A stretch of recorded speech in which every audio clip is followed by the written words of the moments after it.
I want to welcome Glenn to the show. Welcome, Glenn. How are you doing today? Great, James. Thanks for having me. Looking forward to it. Yeah, looking forward to getting into this. You guys definitely have some great products, perfect for emergency preparedness. Really looking forward to getting the messaging out and the awareness of Brite-Strike's products. Before we do that, though, why don't you introduce yourself? Tell us what you do at Brite-Strike, how long you've been there, and maybe a little bit about your history too. Sure. My name is Glenn Bushy, and again, I'm the president, CEO, and the chief product designer. And I work on everything from the concept right through the CAD cams to getting the product from a concept to actual production. And I'm a real fanatic on emergency preparedness. As I was talking to James, it's almost religion for me because I go up to the North Maine woods, fly fishing and hunting way off grid. And over the years, I've really tweaked it. But that kind of segues into my background in corporate life. I worked for Coleman PowerMate, which at the time we were one of the biggest generator companies, portable generator companies. And things weren't being made in China yet. Everything was made here. And it was in Kearney, Nebraska, and we would regularly have emergency preparedness planning where we would have generators, and during major hurricanes, we would bring them from even like sites where we stored them in Alaska down to Puerto Rico, or vice versa from Puerto Rico up to Canada. So I've been around for a lot of those, and we would just got very good at logistics and understanding these are big, heavy items that aren't easy. And it's interesting because one time in upstate New York, we would have them in there, and we'd actually have whoever our retail partners were, the state police, and escorted by National Guard in all-terrain vehicles would actually bring these vehicles because trucks couldn't take them in. So it's been an interesting background. So this is, again, near and dear to my heart. And that was my corporate background. And in 16 years ago, in 2007, I guess, I started Brite-Strike just because I just really had a passion to do some things. And in corporate America, you're always restrained as to what you can do, where by starting my own business, I wasn't. Went from the corporate group into doing some of the licensed products. So I got to travel internationally. And it was at the time when the world was, particularly, we started as tactical flashlights, and everything was bulbs, incandescent bulbs. And then as part of Coleman PowerMate, I did stuff with Coleman Camping. So I was familiar with a wide range of products that particular group had. And as I started to travel, the LEDs started to be coming in, but it took a little while to develop. And I had struck up a relationship with one of the top people at Philips Lighting, who had a Belgian guy with like 6 engineering degrees. And we became friends, and I used to see him when I was traveling at the airports in Malaysia or Hong Kong and things. And I had what I didn't tell you was while I was doing my professional job, I worked initially for the Plymouth County Sheriff's Department because one of my hobbies was diving. So I started a dive search and rescue team for the Sheriff's Department. So I got to go to a special police academy, and that they held on nights and weekends tailored to us. And then I later went on to work for one of the local police departments. So I've had a law enforcement background. And one of the things at that particular time, SWAT teams on the local level were pretty, the FBI had one and things like that, but it was pretty rudimentary.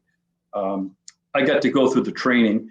And again, it was very rudimentary because people were using revolvers in those days, and ballistic vests were just starting to come into vogue. So some of the guys a couple of years later were going through another round, and they were spending a lot of money on tactical flashlights because they had to use it off their belt and then had to go put it on their weapon, whatever it was. And one of the guys that we talked to, who was a sniper on the SWAT team, said, geez, you've got a lot of patents. You're always developing product, in which I was for unrelated to that. And he said, you like this stuff. Why don't you see if you can come up with something better? So believe it or not, we were the first company that adopted the Philips Rebel Lumelec, what they had at the time was state of the art.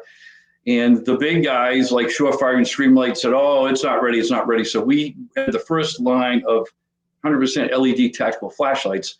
And we really just wanted to make the best stuff we could. Everything we make is stuff that I pretty much really design it for myself.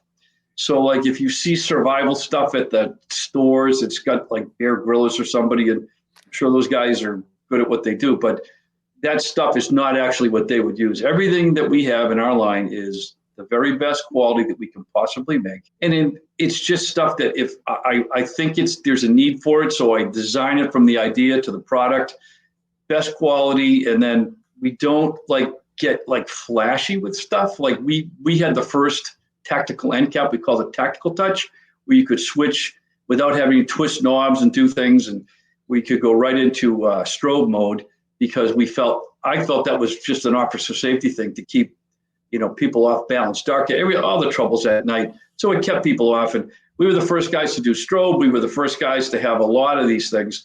But of course, what happens is after eventually, people from China come in, and it's pretty tough to keep up with it. We try to defend our intellectual property as much as we can, but it's not easy. We get actually some royalties from some of the guys that knock us off. So, but that was my background. And again, we transition. It doesn't matter what the product is. We try to focus on stuff that's very different, unique, that other things that people don't have. And the tactical flashlight business, I still think we make the best in the business where you either have to be, as a business model, do you want to be Rolex or Timex? And they're both good business models. We just chose to be Rolex, and it's just high quality, nothing gimmicky, nothing gadgety. And it's designed for people that really need this stuff. And at the time, we got a registered trademark designed by police officers for police officers. And it's not a marketing slogan. It was something we really put a lot of thought, time, and energy into. And again, everything from there we went on. And for us, because we had so many opportunities, the tactical flashlight business is part of still a part of our business. But we came up with other things that nobody else came up with. And I learned early on the best thing to do is get your patents, get your trademarks, and then keep your supply chain a secret. So as we started to develop our other products, which are our APALs, or the all-purpose adhesive light strips, I've never seen them. This is what one looks like. And they have 3 modes: on, flash, slow flash, fast flash. But this is something that replaced chemical light sticks with our APALs, all-purpose adhesive light strips. In chemical light sticks we used for years, but they had a lot of limitations, short run times. They were always broken when you needed them. So because of this is waterproof. We've had these down to 600 feet, deep sea fishing. It's a 3M adhesive that you can peel and stick, and they'll hold fast, again, for fishing things. And we manufacture these all black and infrared for the military. We make them in multiple colors, but that's something that nobody else has. We've kept the supply chain tight. It's sort of like Coca-Cola or Kentucky Fried Chicken. We just don't let anybody. A special recipe.